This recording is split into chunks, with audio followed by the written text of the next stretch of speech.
तो hello everyone, कैसे हो आप सभी लोग। आई होप यार सभी लोग एकदम बढ़िया होगे और वेल आगे भी बढ़िया ही रहना। तो आप सबके लव एंड सपोर्ट की वजह से हमारे सेकंड चैनल पर भी 1000 सब्सक्राइबर्स कंप्लीट हो चुके हैं। और जिन लोगों को अभी तक सेकंड चैनल के बारे में नहीं पता था, मैं उम्मीद करता हूँ वो लोग भी जाकर जरूर से उसे चेकआउट कर लेंगे। उसका लिंक आपको डिस्क्रिप्शन में मिल जाएगा, जहाँ पर मैंने उस चैनल पर भी एक और न्यू मांगा को स्टार्ट कर रखा है। सो प्लीज आप लोग भी अपना लव एंड सपोर्ट जरूर से दिखाना। और अब चलो बिना ज्यादा देरी करे अपने राइज फ्रॉम द रबल के सीजन 2 के नेक्स्ट एपिसोड को स्टार्ट करते हैं। सो एपिसोड की स्टार्टिंग होती है और हम देखते हैं अपने फ्रांसिस और ओल्ड मैन को, जो कि घबराते हुए बोलते हैं यहाँ पर कुछ तो अजीब है। तुमने सही कहा, यहाँ पर कोई मॉन्स्टर है। और तभी हम यहाँ पर देखते हैं काफी सारे मॉन्स्टर्स सामने से आने लगते हैं, जिन्हें देखते हुए यहाँ पर ओल्ड मैन बोलते हैं ये तो काफी ज्यादा लार्ज नंबर में एक मॉन्स्टर ग्रुप है। जिसके बाद फिर अपना फ्रांसिस बोलता है यहाँ पर बहुत सारे मॉन्स्टर हैं, हमें उन सभी को जल्दी से मारना होगा। फिर उसके बाद यहाँ पर ओल्ड मैन भी बोलते हैं हाँ, हम उनसे लड़ते लड़ते आगे बढ़ेंगे और उसके बाद जैसे ही हम अपने व्हीकल के क्लोज पहुंच जाएंगे। लेकिन तभी हम यहाँ पर देखते हैं अचानक से फ्रांसिस और ओल्ड मैन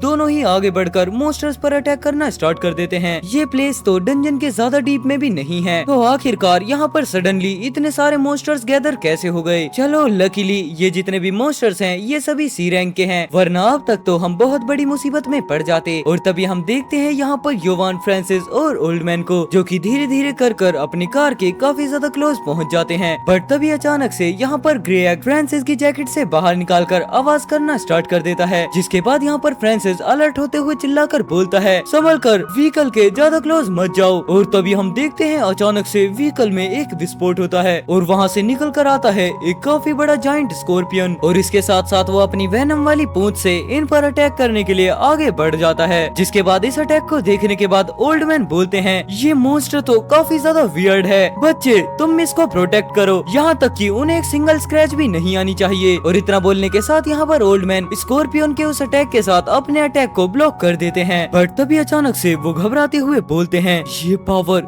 ये तो एक ए रैंक का मॉन्स्टर है और इसका जो ये डंक है वो पॉइजनस लिक्विड को फेंकता है। जिसके बाद फिर हम देखते हैं यहाँ पर स्ट्रिंग पॉइजन को ओल्ड मैन की तरफ फेंक देता है। डैम इट, मैं इतने कम समय में इसे डॉज नहीं कर सकता। और वहीं पर दूर खड़ा हुआ अपना फ्रांसिस और योवान चिल्लाकर बोलते हैं अपने पीछे देखो अंकल मिंग। जिसके बाद कांपते कांपते जल्दी से ओल्ड मैन अपने अटैक को रेडी करते हैं। जिसके बाद फाइनली वो इस लिक्विड पर एक बैरियर टाइप क्रिएट कर देते हैं।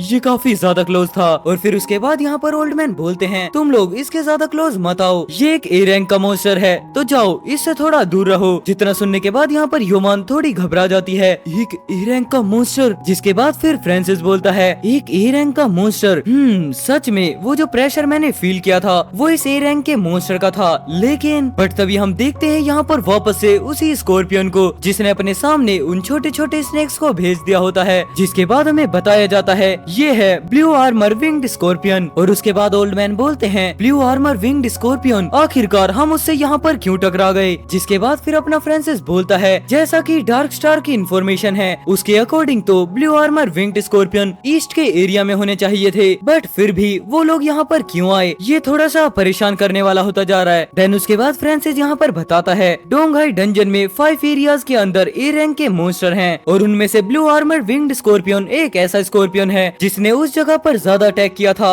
जहाँ पर ह्यूमन रहा करते थे। और ये स्कॉर्पियन न केवल उड़ सकता है बल्कि जो इसकी स्पीड है वो भी काफी तेज है। और अगर बात करी जाए इसके कवच की तो इसका कवच स्टील के कवच की तरह बहुत ज्यादा मजबूत है, जो कि पॉइजन लिक्विड को थ्रो कर सकता है, जो कि लोगों को मार सकता है। और ये और भी ज्यादा डरावना है वो ये है कि एक ए रैंक का मॉन्स्टर बहुत ज्यादा चालाक होता है, जैसे कि कोई शिकारी अपने शिकार का पीछा कर रहा हो। और तभी हम देखते हैं स्कॉर्पियन की आंखों में, जहाँ पर उसकी आंखों में सिर्फ अपने फ्रांसिस की झलक होती है। भले ही अब यहाँ पर कोई एडवांस स्टार जनरल ही क्यों ना हो, अगर वो जरा से भी केयरलेस होते हैं तो उनके ऊपर अटैक किया जाएगा और वो डायरेक्ट मारे जाएंगे। बट तभी हम देखते हैं जहाँ पर स्कॉर्पियन चिल्लाकर बोलता है खतरा, हमारे मॉन्स्टर्स का खतरा, मुझे उसे मारना होगा। जितना सुनने के बाद यहाँ पर योवान और ओल्ड मैन बोलते हैं क्या ये मॉन्स्टर का इटिक्यूट है, क्योंकि जो ये ब्लैक आर्मर विंग्ड स्कॉर्पियन है वो ब्लैक सरपेंट से तो काफी ज्यादा क्लेवर है। फिर उसके जिसके बाद फ्रांसिस बोलता है खतरा, क्या इस खतरे का मतलब मैं हूँ या फिर ह्यूमंस जो कि इंसान हूँ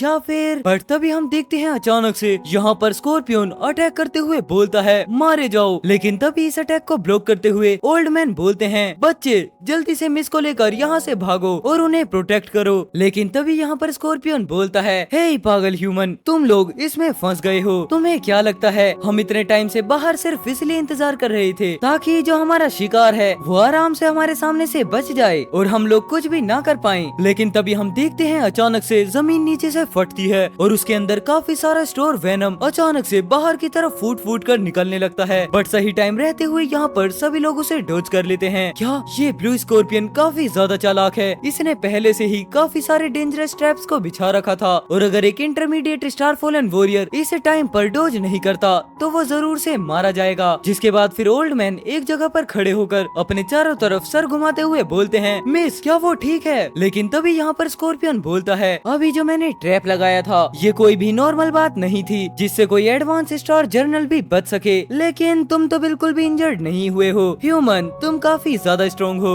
लेकिन बहुत अफसोस की बात है तुम्हें उन 2 वीक ह्यूमंस को प्रोटेक्ट करना होगा। हाँ तुम्हारा अंजाम बुरा होने वाला है। लेकिन तभी यहाँ पर ओल्ड मैन स्कॉर्पियन से बोलते हैं ब्लू आर्मर विंग्ड स्कॉर्पियन आज या तो तुम मरोगे या फिर मैं। और तभी यहाँ पर आवाज आती है अंकल मिन आप चिंता मत करिए हम लोग ठीक हैं और आप प्लीज हमारी वजह से अपने फोकस को लूज मत करिए क्योंकि वो जो ट्रैप्स हैं वो हमें बिल्कुल भी हार्म नहीं कर सकते। जिसके बाद फिर हम देखते हैं यहाँ पर फ्रांसिस को जिसने योवान को वापस से अपनी पीठ पर बिठा लिया होता है। लेकिन साथ ही साथ फ्रांसिस मन में बोलता है वो ट्रैप तुमने उन्हें काफी ज्यादा इजीली कह दिया, लेकिन अगर बाय एनी चांस मैंने फ्लैशबैक स्टेप्स को नहीं सीखा होता तो तुम्हें पता होना चाहिए था हम लोग हर्ट भी हो सकते थे। लेकिन उसके बाद इस आवाज को सुनने के बाद ओल्ड मैन ऊपर की तरफ देखते हुए बोलते हैं मिस ठीक है, आखिरकार इस बच्चे का फुटवर्क इतना तेज कैसे हो गया। और यहाँ पर इस चीज को देखने के बाद तो खुद स्कॉर्पियन भी काफी ज्यादा शॉक हो जाता है। नो वे, आखिरकार वो दोनों वीक ह्यूमंस भी। बट तभी वापस से ओल्ड मैन चिल्लाकर बोलते हैं बच्चे जल्दी से मिस को लाओ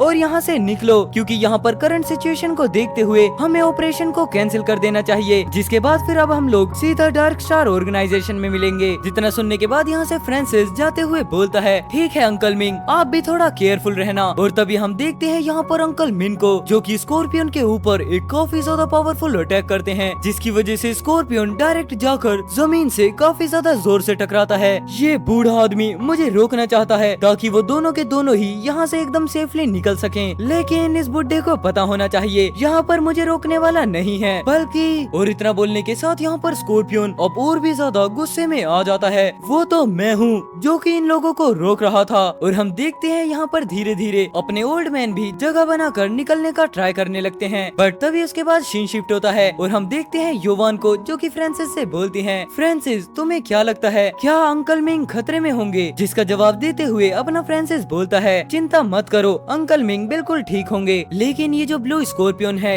ये काफी ज्यादा स्ट्रॉन्ग है और ए रैंक के मॉन्स्टर्स पर पीक पर है जो कि चालाक है और इसे डिफीट करना थोड़ा मुश्किल हो सकता है। लेकिन अगर अंकल मिंग की कॉम्बैट एबिलिटी को देखा जाए तो उनके लिए वहाँ से एस्केप करना काफी ज्यादा इजी होगा। और वैसे भी मेरी जेब के अंदर एक सिग्नल फ्लेयर है जिसे मैं थोड़ी देर बाद शूट करूंगा ताकि अंकल मिंग को ये पता चल जाए कि हम लोग सेफ हैं। लेकिन तभी हम देखते हैं अचानक से फ्रांसिस का हाथ फिसल जाता है जिसके बाद योवान बोलती हैं फ्रांसिस तुम्हारा हाथ। जितना सुनने के बाद यहाँ पर फ्रांसिस और योवान दोनों ही एकदम लाल हो जाते हैं और अपना फ्रांसिस बोलता है ठीक है चलो आओ। लेकिन साथ ही साथ फ्रांसिस मन में सोच रहा होता है ये सॉफ्ट सा आखिरकार इसका क्या टेक्सचर है, क्या मेरी पॉकेट के अंदर कोई ऐसी चीज है। लेकिन तभी अचानक से वापस फ्रांसिस ब्लश करते हुए सोचता है क्या ये योवान का। और इतना सोचने के बाद फ्रांसिस बोलता है मुझे माफ करना मैंने नोटिस नहीं किया। जिसके जवाब में योवान बोलती है ठीक है इट्स फाइन। लेकिन तभी हम देखते हैं फ्रांसिस रुकते हुए बोलता है रुको यहाँ पर कुछ ठीक तो नहीं है, यहाँ पर जरूर से एनिमी है। और तभी हम देखते हैं जैसे ही अपना फ्रांसिस थोड़ा पीछे होता है तभी उसके ऊपर काफी सारे मॉन्स्टर्स अचानक से अटैक कर देते हैं। जिसे देखते हुए फ्रांसिस बोलता है मैंने ये नहीं सोचा था ब्लू स्कॉर्पियन काफी ज्यादा चालाक था, उसने अपने पीछे काफी ज्यादा एम्बुश कर रखे थे। बहुत ज्यादा चालाक है। और तभी हम देखते हैं यहाँ पर काफी सारे छोटे छोटे स्कॉर्पियंस को खतरा, हमें उसे जरूर से अभी के अभी मारना होगा। और अब इनको यहाँ पर ऐसे देखने के बाद फ्रांसिस बोलता है मुझे ऐसा लगता है अब हम लोग जब तक इनको नहीं मार देते तब तक हम आगे नहीं जा सकते। तो ठीक है। जितना बोलने के साथ फिर यहाँ पर अपना फ्रांसिस स्वॉर्ड को बाहर निकालते हुए बोलता है, मैं तुम लोगों पर अपनी न्यूली लर्न स्किल को यूज करने वाला हूँ। और तभी हम देखते हैं अचानक से स्वॉर्ड भी ग्लो करने लगती है और एंड वेल एक एपिसोड खत्म होता है। और अब बढ़ते हैं जल्दी से नेक्स्ट वाले एपिसोड की तरफ को। तो अब नेक्स्ट एपिसोड की स्टार्टिंग होती है और हम देखते हैं वापस से अपने फ्रांसिस को, जो कि योवान के आगे अपनी स्वॉर्ड को लेकर जो कि योवान को प्रोटेक्ट करते हुए अपनी स्वॉर्ड को आगे की तरफ लेकर खड़े होता है। यहाँ पर काफी सारे ब्लू स्कॉर्पियन मॉन्स्टर हैं। क्या हम लोग यहाँ पर सरवाइव कर पाएंगे? फ्रांसिस, मेरे पास एक एडवांस रैंक का मॉन्स्टर रैपलिंग बॉम्ब है, तुम प्लीज थोड़ी देर के लिए रुको। जिसके बाद जैसे ही मॉन्स्टर रैपलिंग बॉम्ब फटेगा तभी के तभी हम लोग यहाँ से भाग जाएंगे। बट वहीं अपना फ्रांसिस आगे बढ़ते हुए बोलता है, योवान, इसकी कोई भी जरूरत नहीं है, मैं खुद इन सभी से डील कर लूंगा। या तुम अकेले? योवान घबराते हुए बोलती है, लेकिन ये जो मॉन्स्टर्स हैं वो सभी बी रैंक के हैं और साथ ही साथ ये उड़ते भी हैं और पॉइजन भी फेंकते हैं। जितना सुनने के बाद यहाँ पर अपना फ्रांसिस पीछे मुड़कर हल्की सी स्माइल देते हुए बोलता है, मुझे ये पता है योवान, मुझे खुद पर कॉन्फिडेंट है कि मैं इन सभी मॉन्स्टर से खुद डील कर सकता हूँ। जिसके बाद योवान बोलती है, ठीक है, मैं तुम पर भरोसा करती हूँ, अब सब कुछ सिर्फ तुम्हारे भरोसे है। और तभी हम देखते हैं जहाँ पर अपना फ्रांसिस मॉन्स्टर्स के बिल्कुल बीचों बीच नीचे उतर जाता है और योवान ऊपर खड़े हुए अपने फ्रांसिस को देखते हुए सोच रही होती है, फ्रांसिस की कॉम्बैट एबिलिटी मैंने पहले देखी थी, जो कि नो वॉइस स्टार जर्नल के बिल्कुल पीक पर थी, लेकिन ये फिर भी काफी ज्यादा इजीली बी रैंक के मॉन्स्टर्स को किल कर देता है, जो कि थोड़े से इंटरमीडिएट स्टार फॉलन वॉरियर से मजबूत होते हैं। लेकिन ये ब्लू स्कॉर्पियन थोड़े अलग हैं, क्योंकि ये ब्लू आर्मर विंग्ड स्कॉर्पियन हैं, जो कि ऑर्डिनरी बी रैंक के मॉन्स्टर से तो काफी ज्यादा पावरफुल होते हैं। और तो और ये मुश्किल तब बन जाता है जब ये 7-8 मिलकर एक ही बार में अटैक करते हैं। लेकिन फ्रांसिस की कॉशियस पर्सनैलिटी को देखते हुए ये समझ जाएगा, लेकिन फिर भी क्या ऐसा हो सकता है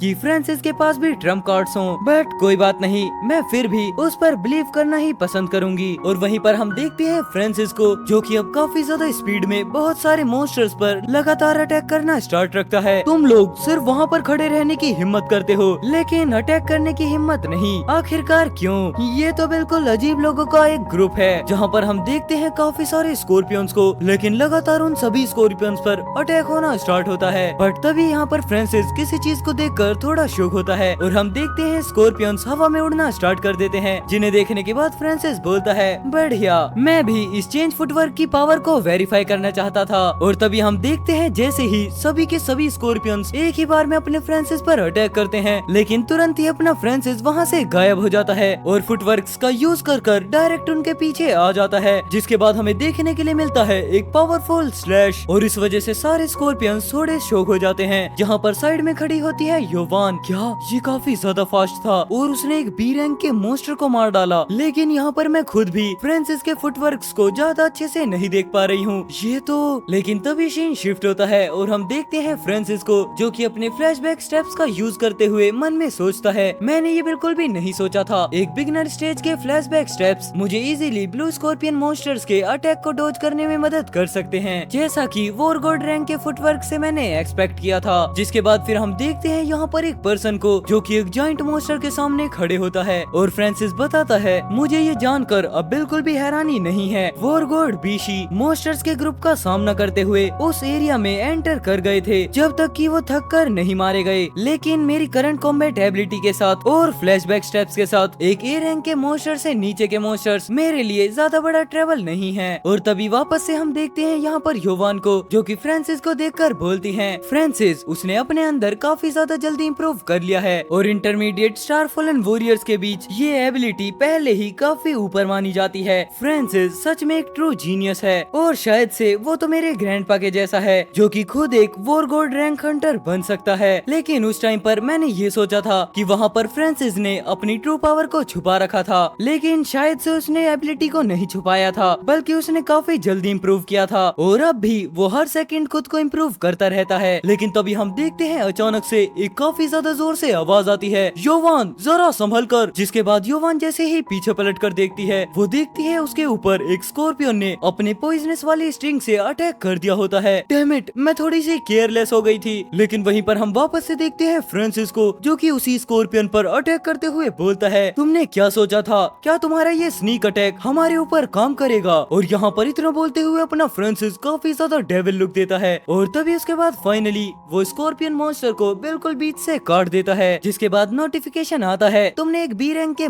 मॉन्स्टर को मारा है, जिसकी वजह से तुम्हें टोटल 3 एट्रीब्यूट पॉइंट मिलते हैं। लेकिन तभी हम देखते हैं अचानक से एक और स्कॉर्पियन योवान के ऊपर पॉइजन थ्रो कर देता है और वापस से हीरो एंट्री मारता हुआ अपना फ्रांसिस सही टाइम पर योवान को साइड कर देता है, जिसके बाद फिर वो पॉइजन जाकर एक चट्टान पर चले जाता है। लेकिन उसके बाद फिर यहाँ पर योवान फ्रांसिस से बोलती है, मुझे माफ करना फ्रांसिस, मैंने इसलिए सोचा था क्योंकि मैं एक एडवांस स्टार फॉलन वॉरियर हूँ और मैं अपनी एज के लोगों में एक काफी अच्छी जीनियस हूँ, लेकिन मैंने ये डिस्कवर किया कि मैं काफी ज्यादा वीक हूँ, जिसके बाद अब मैं तुम्हारे लिए सिर्फ एक बर्डन बन चुकी हूँ। लेकिन वहीं उसके जवाब में अपना फ्रांसिस बोलता है, ये ठीक है, मुझे उन बास्टर्ड से लड़ने में अपनी बिल्कुल भी एनर्जी स्पेंड करने की जरूरत नहीं पड़ रही है। जिसके बाद फिर हम देखते हैं यहाँ पर उस जगह को जहाँ पर उस स्कॉर्पियन का पॉइजन गिरा होता है, वहाँ पर बिल्कुल लावा वाला लुक हो जाता है। सच में इन ब्लू स्कॉर्पियन का पॉइजन लिक्विड तो काफी ज्यादा स्कैरी है। मैं इस चीज के लिए पहले ज्यादा केयरलेस हुआ करता था, लेकिन तभी हम देखते हैं यहाँ पर उन स्कॉर्पियंस को जो कि अपने ही साथ के मरे हुए स्कॉर्पियंस को खाने लगते हैं। क्या आखिरकार ये ब्लू स्कॉर्पियंस कर क्या रहे हैं? ये लोग अपनी खुद की ही स्पीसीज को खाने में लग गए हैं। जिसके बाद फिर हम तुरंत देखते हैं यहाँ पर अचानक से ही उन स्कॉर्पियंस के अंदर चेंज होना स्टार्ट हो जाता है। अच्छा, तो ये लोग अपनी स्पीशीज को खा रहे थे ताकि ये लोग और भी ज्यादा स्ट्रॉन्ग बन जाएं। नहीं, इसका मतलब म्यूटेशन अभी तक खत्म नहीं हुआ है। जिसके बाद फिर यहाँ पर लगातार काफी सारे स्कॉर्पियन अपने दूसरे स्कॉर्पियंस को खाने लगते हैं, लेकिन अब तो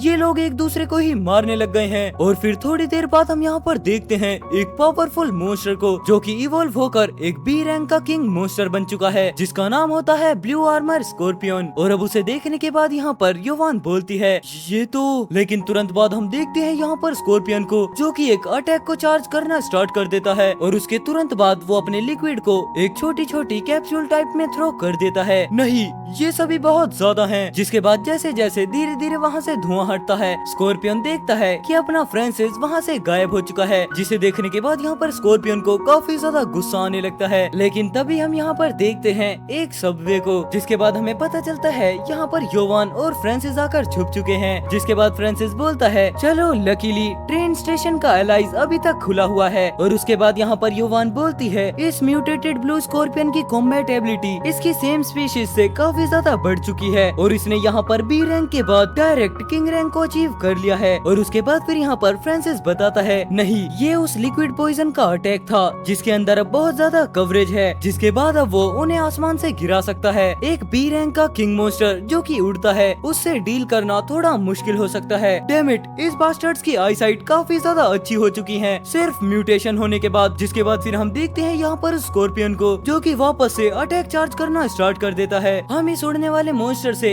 इतने बड़े एरिया के अंदर नहीं लड़ सकते, लेकिन तभी हम देखते हैं यहाँ पर स्कॉर्पियन ने अपने फ्रांसिस और योवान पर अटैक कर दिया होता है। जिसके बाद फ्रांसिस वापस से योवान को उठाकर वहाँ से भागने लगता है और तभी उसके बाद वहाँ पर होता है एक काफी बड़ा धमाका। और एंड वेल, इसके साथ यहाँ पर ये वाले एपिसोड खत्म हो जाते हैं। आई होप आपने एपिसोड को एंजॉय किया होगा और अगर आपको न्यू मांगा वापस से देखना है तो आप हमारे न्यू वाले चैनल को विजिट कर सकते हो, जिसकी लिंक आपको डिस्क्रिप्शन में मिल जाएगी। तो चलो, मैं मिलता हूँ आपसे कल एक और नए एपिसोड के साथ। तब तक के लिए take care, good bye and जय श्री राम सभी भाइयों को।